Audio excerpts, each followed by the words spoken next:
Salutations friends, welcome back to my channel. Today I'm going to be doing a fragrance review, but it's going to be a little bit different. Instead of reviewing one fragrance, I'm going to be reviewing four, and I'm going to be reviewing all of the Elizabeth and James and Nirvana fragrances. So I'm going to be reviewing black, white, rose, and bourbon, and I'm going to let you guys know which are my favorites. Obviously I probably like them all because I have them all, but there are ones that I like more than the others. So if you're interested to know what I think of the entire Elizabeth and James Nirvana fragrances, then keep watching.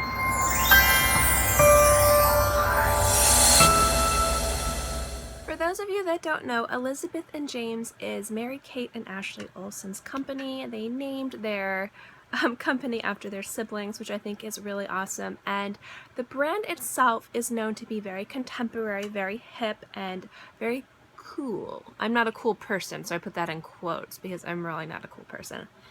But the fragrances that were launched in 2013 have become increasingly popular. They are very trendy, they are very hip again, and a lot of people really like them. The two that were started were Nirvana White and Nirvana Black, and then in 2016, just grabbing things, being all professional like I usually am, they released Nirvana Rose and Nirvana Bourbon. So I'm going to tell you about the notes in each of these fragrances, the longevity, how they wear, what I like about them, what I don't like about them, and go a little bit more in depth to why I think these are pretty great fragrances and not at the same time. You know, it's going to be a weird review. It's a little bit different than normal. Again, I'm reviewing an entire line of fragrances, but I have been wanting to do this review for a while. I just wanted to wear them all and have them all in my collection for a few months rather than just, you know, wear one and say, hey, let's talk about this one. Hey, let's talk about this one. So I'm going to get into each of them. I'm going to do a mini review of each, and then I'm going to be letting you know which ones I like, which ones I don't like, and then giving you an overall review of the entire line. First one I'm going to talk about is the newest one to my collection, and it is Nirvana Black. This is violet, sandalwood, and vanilla. This is really beautiful and deep and sensual, but still very easy to wear, which is what I really like about this fragrance.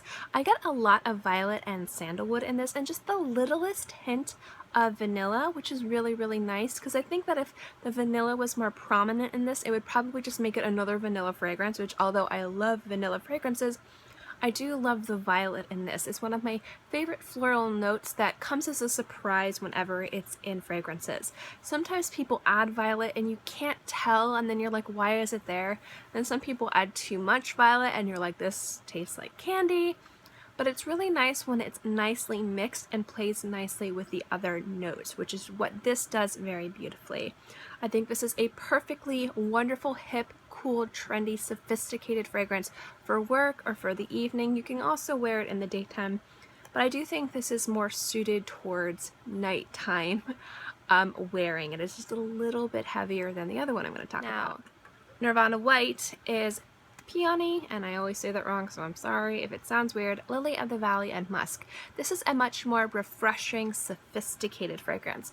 I do think black is a little bit sophisticated, but I think that the vanilla kind of takes it a little bit more sexy and syrupy, and the musk in this makes it a little bit crisper and a little bit brighter, and I find that as simple as it is, it's very sophisticated.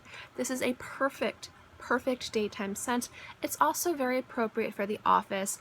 It's not too heavy, it doesn't have as much sillage, so it's not going to fill a room, which makes it a little bit more appropriate if you wanted to wear something nice for the office. It's not going to go into the cubicle or 10 feet away from you and start choking your coworkers.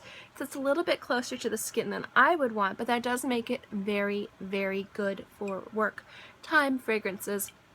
I like to spritz this on after the shower if I'm going shopping or if I'm just going to be sitting around on the computer and I want to smell nice.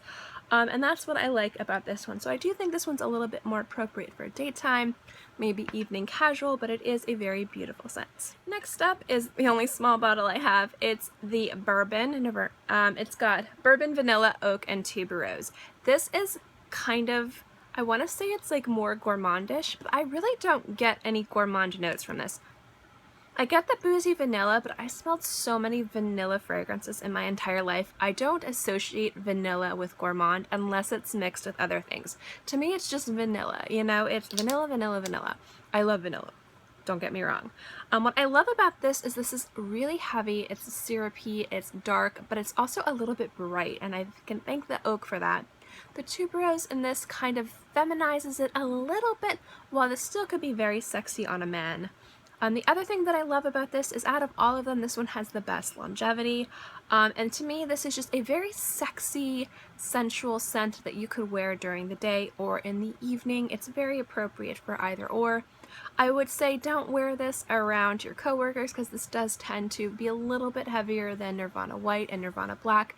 And a lot of people kind of don't like tuberose or don't like heavy, syrupy fragrances, so this might not sit well. But I do like this, and again, this has the best longevity of the ones that I've tried. Lastly is Elizabeth and James Nirvana Rose. I'm going to read you the notes. It's Rose de Mai, Geranium, I always mispronounce that word, I'm sorry, and Vetiver. This is, to me, the most appropriate for evening. Even more than black, more than bourbon. This, to me, is a thick, syrupy, it's not so much of a jammy rose, and we can thank the Vetiver for that, but it is very heavy and syrupy, but not syrupy like vanilla, like gourmand syrupy, syrupy like in a heavy floral. It doesn't sit heavy and it doesn't last on the skin as a heavy thickness. It actually kind of like lightens up a little bit after probably about an hour or two, which is really nice. I would still, like bourbon, not wear this one during work. I think this is an excellent date fragrance. I think this is an excellent evening fragrance. I think this is a perfect gift if you want to, if somebody likes rose scents, but they don't like fresh rose, garden rose, soapy roses. This is kind of like a very sophisticated rose scent for people who don't have a nose for fragrances. It's very simple, it's very easy to interpret, but it's still very beautiful and elegant, and I really like this one a lot.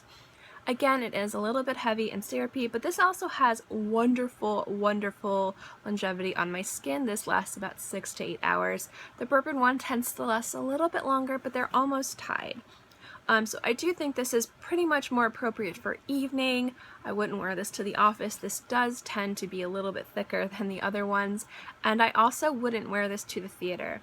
But if you're going to a date, if you're going dancing, if you're going to dinner, I think this is a perfect scent to bear. Okay, that's my little mini reviews of each of them. I want to talk to you briefly about the line. Now, the line I think is very hip and trendy. For the first and foremost, it's very easy to interpret each of the fragrances. They're very easy to wear. You don't have to overthink what you're wearing, where you're going. You can pretty much grab and go, spritz and go to the office, spritz and go out on a date.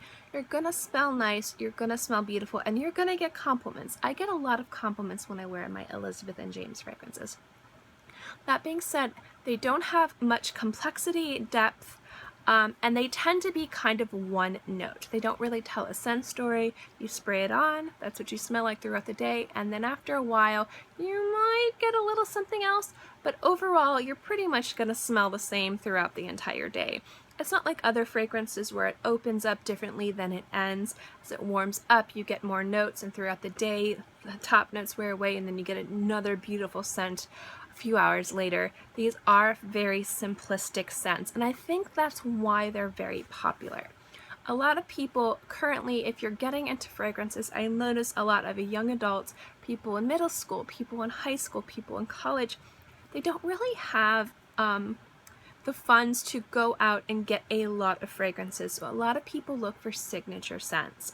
What I like about these fragrances is they're very easy signature scents. They're easy to wear, they're not really oppressive. I mean, the bourbon one, like I said, if you were in an office, it's probably going to be a little bit too heavy for that, but they're very easy to wear. They're like a basic t-shirt that you throw on with jeans, and then maybe you put a jacket over it, and you got your bag. You know, they're very basic fragrances, but they do basic very well. The other thing that I think makes them really popular is because there's 4 of them, you can pretty much mix and match. You can decide that maybe in the evening you want to wear Nirvana Black, but during the day you're white. You're wearing Nirvana White, or maybe, you know, during the day you like Nirvana Black, but at night you want to spice it up and wear Nirvana bourbon. You can pretty much like have a signature scent. A lot of people say I only wear Chanel. A lot of people say I only wear Dolce & Gabbana or Dior. A lot of people I have noticed have been gravitating for Elizabeth and James. It's a very trendy, contemporary fragrance, and I think that this is going to be where new fragrances are going to be going that are marketed towards young adults. Now, there is nothing wrong with that, and I think these are really beautiful fragrances, but they're not going to have a lot of the complexity as fragrances that were marketed to young adults even 20 years ago have. So we're going to probably be seeing a lot of expertly picked notes put together that are not going to tell much of a scent story, but are going to combine and make a beautiful fragrance. And I really think that's where we're going to be going with fragrances. I think this type of trend. I've noticed that with a lot of other fragrances, you really only have 4 or 5 notes. They're very simple, they're very basic, but they're still very beautiful. Rather than before when there was such a mix of fragrances to make this distinctive fragrance. And a lot of people have been pulling away from that, and I think that's because a lot of people don't have a palate for fragrances. It's the same thing as not having a palate for foods. You see people like Anthony Bourdain or Eric Ripert or any of the celebrity chefs, or like they would travel and taste food. They have a palate for different foods. They can understand it, they can distinguish it, they enjoy it. Rather than you put somebody who maybe doesn't have a palate for food but just likes really basic, well done things, they're going to not appreciate it as much as the other people. Does that mean they're above that person? Absolutely not. It's just a different experience and what different people look for. I've noticed a lot of people when I go out shopping for fragrances, when I talk to my SAs, that people are leaning more towards more simplistic, basic fragrances. They kind of want it to be more easy to interpret. They want to get the compliments. They want to smell beautiful and distinctive, but they don't want to be confused by the fragrance that they're wearing. And that's what I see with Elizabeth and James. It's really easy to interpret each of these fragrances. It's really easy to love them, and it's also really easy to hate them. But they are very simply sophisticated, hip fragrances, and I think that's where young adult fragrances are going to go. I think we're going to be seeing more of these types of fragrances from more contemporary fragrance houses and also from more designer houses. I've been seeing a little bit more of that come from Dolce & Gabbana and Marc Jacobs, and also from Prada and Gucci. We're going to see more simplistic fragrances. At least that's what I think, because that's the trend of young adults are going. Usually if fragrance houses try too hard to create these elaborate fragrances with these beautiful stories behind it, people are like, I'm going to stick with this. This is easy. I know this and I smell pretty. And that's ultimately what I see with Elizabeth and James. Ooh, I went a little bit longer on that tangent than I wanted. Now, real quickly, I want to say there's nothing wrong with that. There's nothing wrong with having a simplistic fragrance. There's nothing wrong with having a minimalistic fragrance. And I think the best example of that would probably be Nirvana White. A lot of people love this because it's so easy. A lot of people compliment me on this because they can distinguish what this is. The same thing with Elizabeth and James Black. And I think people are afraid to comment or compliment things they don't understand. And I think that this is going to get people excited to wear fragrances and open the doors for perfume hobbyists and collectors and crazies who like to collect fragrance and appreciate the art behind this. Now, do understand there is an art behind these fragrances. You can't just throw 3 or 4 notes together and expect to get something that smells nice. It does require a lot of experience and a lot of talent. So again, I am not knocking the perfumer or the nose behind these fragrances. I think he did an excellent job. It's just instead of making a huge cake or a fantastic feast, they made in a beautiful amuse-bouche. And I think that this is going to open the doors for a lot of people to wear fragrances and to appreciate them. And it's also doing what it's supposed to do, being a trendy fragrance, selling, being popular and hyped, and getting people excited. I think that's awesome. Do I love the Elizabeth and James Nirvana fragrances? I wouldn't say love. I love 1 or 2 of them. The other ones I enjoy wearing. I do reach for them a lot. But I wouldn't say that I'm excited to wear them as I am some of my other fragrances. I'd have to say my favorite from all of them is Nirvana and James Rose, just because I love rose fragrances and I like kind of really sweet jammy roses, and this plays the part very well without being so jammy that people are like, what the crap are you wearing? So that's why I love Nirvana Rose. I'd say the second favorite one is going to be Nirvana Nirvana White, Elizabeth and James Nirvana White. I love the freshness of this. I love how it's subtle and sophisticated, and I just like wearing it throughout the day. It just makes me feel really clean and nice. The next one I'd have to say I adore is going to be Bourbon, just because I love vanilla fragrances. During the fall, I went on this binge of just buying like amber vanilla patchouli fragrances, and I think that's why I got a smaller one, because I got so many bottles of it, and I was of different vanilla fragrances, and I'm like, I'm gonna get a small one of this. Now this is beautiful and I do love it, but I kind of wish I'd gotten the big bottle to match the others, but that's fine. I do really like this one. And then last, and the only reason why this isn't higher, because I think I'm really gonna love this, is because I just got this a little bit ago, and I've only worn it a few times, but I am really excited to wear this, and it does smell really beautiful every time that I do. So I'm gonna say the quality of these fragrances is really good. The quality of the juice is really good. I love the packaging. They're really easy to store because they're flat. I can kind of lay them. Not lay them, but put them in like corners and nooks in my perfume cabinet. But generally overall, I think that they're really just solid fragrances. They smell really nice and they're really easy. And I like them. I really do. I enjoy wearing them. So I'm going to give them a thumbs up. Like, I really enjoy wearing them. But I'm going to say that if you're looking for a very complex, beautiful story of a fragrance, don't go with these. If you're looking for a very easy, distinguishable scent that's going to make you smell nice, these are awesome. Anyway, I hope you guys like this review of this little fragrance line. I might try to do more like this where I talk about more than one fragrance. It's kind of hard though, because some fragrance houses have like 30, 40, 50 fragrances and have been around for like 50 years. This is easy because they've only been around for about 4 and they have 4 fragrances.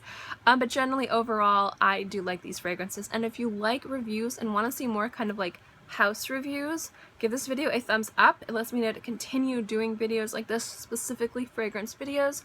And also don't forget to subscribe, because it's free and I'm free and I put out new videos every Monday through Friday and sometimes on the weekends as well. So I'll always have something for you to watch. In any case, I hope you guys are all happy and healthy and have a great day, month, year, whatever. And I'll see you next time. Bye!